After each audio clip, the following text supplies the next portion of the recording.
Der er i dag opfundet 2 teknikker, som lægerne har i brug. Den ene metode hedder IVF, og den anden hedder PGD. IVF er den metode, vi kalder kunstig befrugtning.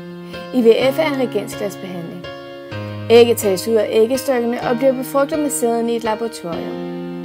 Ægget dyrkes i 2-5 døgn. Før det befrugtede æg lægges tilbage i livmoderen til en normal udvikling. Ved IVF-behandling gives kvinden en hormonbehandling, hvilket gør, at hendes ægproduktion stiger markant.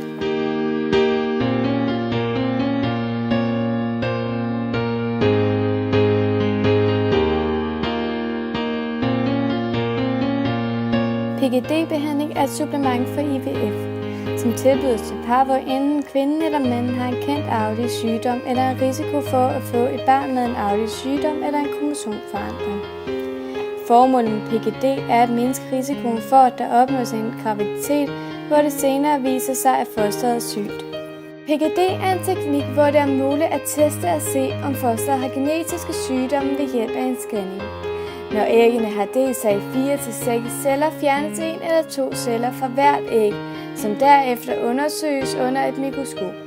En særlig teknik bruges nu på celleprøverne.